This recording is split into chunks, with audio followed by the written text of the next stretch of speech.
Oli vasarahintansa, eli aamupaino on alle 49 kiloa ja sehän on se Armi Kuusinen optimaalinen universumi paino, millä hän voitti tämän kauneuden maailmanmestaruuden olympiavuonna 1952 ja se kilomäärä on siitä lähtien lukittu tänne Sonkajärven kunnantalon kassakaappiin Eukon kannon ykkösmitaksi.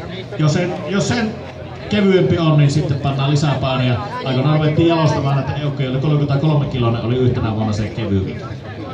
Niin, reppu oli isompi kuin kante. Melkein. Ja näin, lähdetään liikenteeseen. Ja se ensikertalaiset repposelässä painaa. Tasa! Sinne hulahtiin, ja tuohon tuo reppu saattaa olla hyvä, jos siellä on semmoisia kevyempiä paineja, niin sehän kannattelee tuolla vesihuollossa mukavasti. Tasa! Aika lailla yhtä matkaa sieltä tullaan. 39.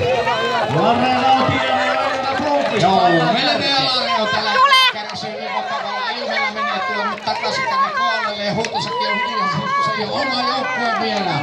Ja lämpimään tuli 3-8 kakkosena tulee.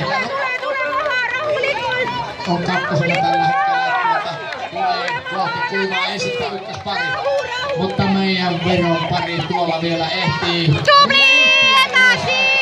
Alakotiellä huutaa.